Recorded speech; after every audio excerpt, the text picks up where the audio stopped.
الحمد لله وكفى وسلام على عباده الذين اصطفى أما بعد أعوذ بالله من الشيطان الرجيم بسم الله الرحمن الرحيم أيحسب الإنسان أن يترك سدى صدق الله مولانا العظيم. بزرگان محترم معزز حاضرین، مجھے ابتداءً چند باتیں عرض کرنی ہے. جی بہت خوش ہوا، طبیعت میں انبساط بہت ہوا.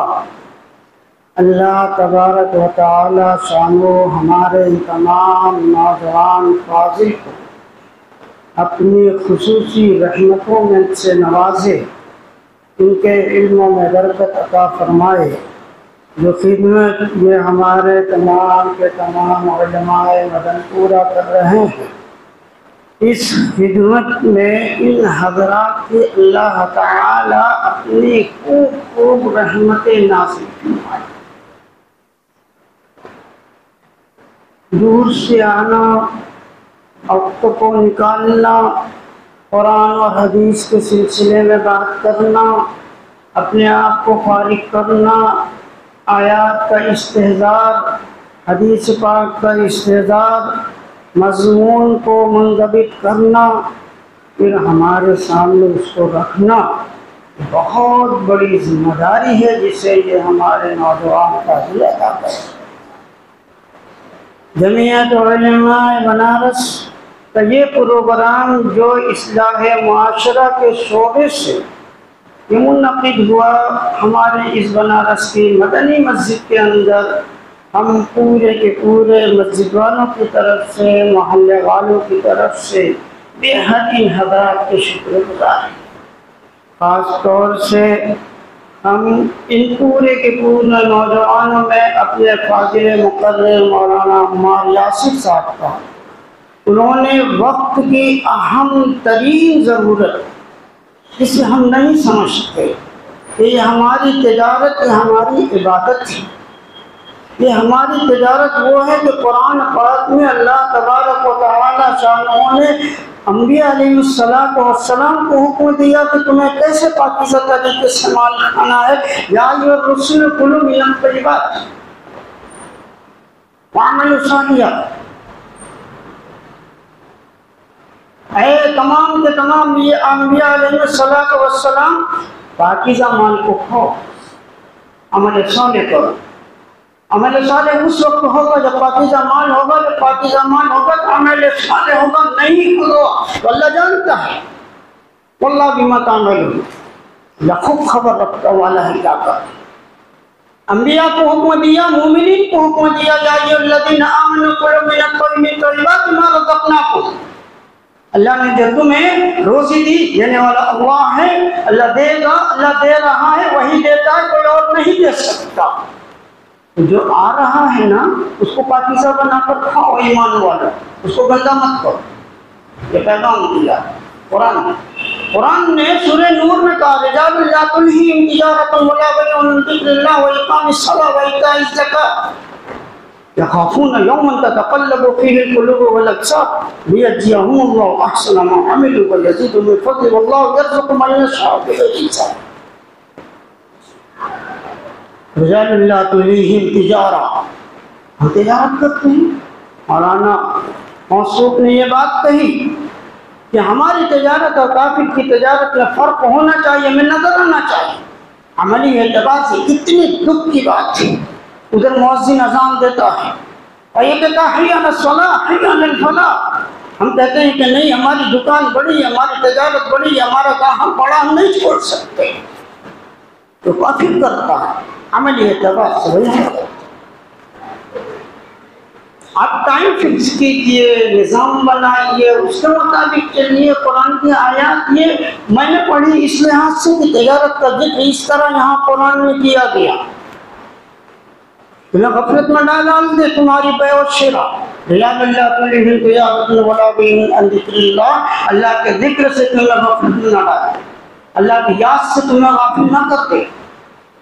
وَإِقَامِ الصَّلَاةِ وَإِيتَاءِ الزَّكَاةِ، پھر ذکر اللہ کے ساتھ ساتھ اس کی توضیح کر دی گئی تو اس میں بڑا ذکر اقامت الصلاۃ ہے۔ تو زکوٰۃ کا کیوں ذکر کیا؟ جو کما رہے ہو نا یہ تمہارا اپنا نہیں ہے، جیسے خرچ کرنے کے لیے کہا کہ ویسا خرچ کرو، یہ نام زکوٰۃ کا، تب تمہارا یہ طبیعت کے اندر پاکیزگی اور طہارت آئے گی۔ زکوٰۃ کے معنی پاکیزگی اور طہارت۔ ڈرو اس دن سے، یہ ایسا کرنے والے ڈرتے ہیں کہ ایسا نہ ہو کہ قیامت کا فوراً ذکر کیا گیا، ایسا ہم کریں گے کیا ہوگا؟ اللہ کہتے ہیں انجام کے اعتبار سے اتنا ملے گا، اتنا ملے گا، سوچ نہیں سکتے۔ واللہ یرزق من یشاء بغیر حساب۔ اور اگر کسی کو ایسے ہی مل گیا بغیر حساب، ذہن میں رکھیے شداد کو بھی ملا تھا، قارون کو بھی ملا تھا، فرعون کو بھی ملا تھا، لیکن جس لحاظ سے ملا تھا اس لحاظ سے اس کے لیے وبال ہے، جہنم ہے۔ اور ہمیں جس لحاظ سے حاصل کرنا ہے اس لحاظ کے اعتبار سے ہمارے لیے وہ عرش کے داہنی طرف جانے والا راستہ فراہم کرنا ہے، جس کے لیے اللہ نے ہمیں ایک بہت بڑی دولت ایمان سے سرفراز کیا، اس کو بچانا۔ اس کو بچانے کے لیے فاضل محترم مولانا شکیل صاحب نے کہا مکاتب کا نظام بچوں سے شروع سے اخیر تک تربیت کو جوڑا جائے، یہ بہت اہم کام ہے۔ اس اہمیت کے پیش نظر میں بےحد شکر گزار کے ساتھ ساتھ یہ عرض کرنا ہے کہ ان تمام امور کے انجام دینے کے لیے ہمیں اپنے معاشرے کے اندر پڑھنا ہے کہ ہمارے معاشرے میں کیا کمی پائی جا رہی ہے۔ اگر ہم اس پڑھائی کو نہیں پڑھتے ہیں، نہیں سمجھتے ہیں اور اس کو پڑھ کر عملی زندگی کے اندر نہیں لاتے ہیں تو یہ نشستن و برخاستن و گفتن و برخاستن، آئے بیٹھے، بات چیت ہوئی، کہاں سنا، اٹھ کر چلے گئے، یا حاصل کیا ہے؟ حاصل یہ ہے کہ ہم اس بات کا پختہ ارادہ کریں کہ قرآن پاک کی آیات، احادیث پاک، سیرت رسول کی روشنی میں مسائل کے ذمے کے اندر جو باتیں سکھائی جا رہی ہیں اس کو عملی زندگی کے اندر لایا جائے۔ قرآن پاک نے کہا یا ایھا الذین آمنوا اذا نودی للصلاۃ من یوم الجمعۃ فاسعوا الی ذکر اللہ وذروا البیع، بیع کا ذکر، تجارت تھی، اذان ہو گئی نا، جمعہ کا دن ہو گیا، جمعہ کی جب اذان ہو جائے نا بس ختم، اب کچھ نہیں کرنا۔ اس کے بعد اگر کوئی کر رہا ہے تو مکروہ تحریمی نہیں کرنا، اس کو چھوڑ دو، اللہ کے ذکر کی طرف دوڑ پڑو، ساری تیاریاں کرو اللہ کے ذکر کے لیے، چھوڑ دو۔ لیکن اذان ہو گئی، جمعہ کی بھی ہو گئی، عین اس وقت پہنچیں گے کہ سب سے بعد میں پہنچے، سب سے پہلے نکل گئے۔ واہ کیا بات تھی، غضب کا قرآن کی آیت چھوٹ رہی ہے۔ یہ دولت اللہ کا احسان ہے، اللہ کے اہل بنارس پر اللہ تعالی کا انعام ہے، اس لیے قرآن نے کہا شکر ادا کرو ایمان والو، شکر گزار۔ کوئی آیت جو ایمان والی متعلق اس میں شکر گزاری کا لفظ ہے، شکر کرو۔ اگر ہم شکر نہیں کریں گے تو شکر کا کیا مطلب ہے؟ ایک شکر کا مطلب ہے کہ جو کہا گیا ویسے کرو، جیسے بتایا گیا ویسے کرو، وہ شکر گزاری ہے، اس کے خلاف مت کرو۔ اگر یہ شکر گزاری میں ہم نے اپنی طرف سے لگا دیا، یہ سب کیا بتائیں آپ سے تو جڑے نہیں ہیں تجارت سے، بغیر جھوٹ کی تجارت چلتی نہیں، اتنا کہا نہیں کہ ایک حدیث کا انکار کر دیا، حدیث کا انکار منکر ہو گئے۔ جس حدیث میں حضور اکرم صلی اللہ علیہ وسلم نے فرمایا کہ مومن جھوٹا نہیں ہو سکتا، اور آپ مومن ہو کر یہ کہتے ہیں کہ بغیر جھوٹ کے تجارت نہیں ہو سکتی، آپ نے جھوٹا دیا اس حدیث عملیت۔ کہاں چلے جا رہے ہیں؟ جب یہ عام ہو جائے گی بات تو سمجھ جائیے یہ تجارت ہمارے ہاتھ سے چھن جائے گی، یہ گدی ہمارے نیچے سے نکل جائے گی، اور یہ ہنر دوسروں کو دے دیا جائے گا۔ ہم تکتے رہ جائیں گے اگر آج ہم نے ان نعمتوں کی قدر نہیں کی، اور ان نعمتوں کو حاصل کرنے کے لیے ہم نے فراموش کر دیا، اللہ کے ذکر کو چھوڑ دیا، نماز کو چھوڑ دیا، اور جو کرنے کا طریقہ تھا اس کو چھوڑ دیا، جو نہ کرنے کا طریقہ تھا اس کو اپنا لیا، تو یہ نعمت ہے، یہ نعمت ہمارے ہاتھ سے چل جائے گی۔ اس لیے اس نعمت کی قدردانی یہی ہے کہ یہ کہا جائے، سنا جائے، اور کہتے سننے کا فائدہ یہ ہے کہ عمل کیا جائے۔ اللہ عمل کی توفیق عطا فرمائے۔ قصہ آقا صلی اللہ علیہ وآلہ وسلم مکے میں ہیں، بہت آیات آ چکی ہیں، تبلیغ کر رہے ہیں۔ ایک صحابی ہیں طارق ابن عبداللہ رضی اللہ تعالی عنہ، وہ کہتے ہیں کہ میں مکے میں گیا، دیکھا کہ ایک صاحب ہے اور وہ بڑے تندہی کے ساتھ ایک نعرہ لگا رہے، یا ایھا الناس قولوا لا الہ الا اللہ تفلحوا، اے ایمان والو کہو لا الہ الا اللہ، کامیاب ہو جاؤ گے۔ پیچھے ایک آدمی ہے، وہ آدمی اس کہنے والے کو اوپر کنکری مار رہا اور یہ کہہ رہا یا ایھا الناس لا تصدقوا فإنه کذاب، اے لوگو اس کی بات مت ماننا، تصدیق مت کرنا، یہ جھوٹا ہے۔ اسی بیچ کہتے مجھے تعجب ہوا، ایک آدمی یہ کہہ رہا ہے، ایک آدمی یہ کہہ رہا ہے، میں نے لوگوں سے پوچھا یہ ماجرا کیا ہے؟ کہنے لگے کہ دیکھو یہ صاحب ہیں، ان کا نام محمد ہے، اور یہ صاحب ہیں، یہ ان کے چچا ہیں، یہ محمد ابن عبداللہ ابن مطلب ہے، اور یہ عبد العزیٰ ابن عبد المطلب ہے، ابو لہب اس کا لقب ہے، یہ شخص اس کا چچا ہے۔ ان کا گمان یہ ہے کہ اللہ نے مجھے نبی برحق بنا کر بھیجا ہے، اور وہ وحدانیت کی دعوت دے رہے ہیں، اس کی تبلیغ کر رہے ہیں، یہ شخص ان کا انکار کر رہا ہے۔ کہتے ہیں چلا کچھ دنوں کے بعد آپ مکہ مدینہ چلے گئے، پھر ہمیں اپنی تجارت کی غرض سے ہمیں جانا ہوا۔ جب تجارت کی غرض سے ہم گئے تو ہم نے کہا کہ مدینہ بالکل شہر قریب ہے، ہم قافلے والے باہر اتر گئے تاکہ یہاں پر کپڑا تبدیل کر لیں، میلا کچیلا کپڑا بدل کر اچھے کپڑے میں لباس ہو جائیں۔ ابھی ہم اسی میں مصروف تھے کہ دیکھا کہ ایک صاحب آ رہے ہیں، صوبانی ابیضان، ان کے پاس دو سفید کپڑے چادر، ایک چادر اوڑھے ہوئے، ایک چادر باندھے ہوئے ہیں، اور ایک روایت قدیم پرانی چادر تھی۔ وہ آئے، آنے کے بعد پوچھا کہاں سے آئے ہو، کیا ہے خیر دریافت کی۔ ان لوگوں نے مقصد پوچھا، کہا کہ ہم لوگ ربضہ سے آ رہے ہیں، مدینہ میں جانا ہے شہر میں، اور ہمارا مقصد تجارت ہے، ہمیں کھجوریں خریدنی ہیں، کھجوریں لینی ہیں، اپنے سامان بیچنے ہیں۔ ایک اونٹ تھا، حضور صلی اللہ علیہ وسلم تھے، وہ آپ نے پوچھا اس کو بیچتے ہو؟ انہوں نے کہا ہاں بیچتا ہوں۔ پوچھا کتنے میں؟ انہوں نے دام بتایا کہ اتنے کھجور کی مقدار میں ہم بیچیں۔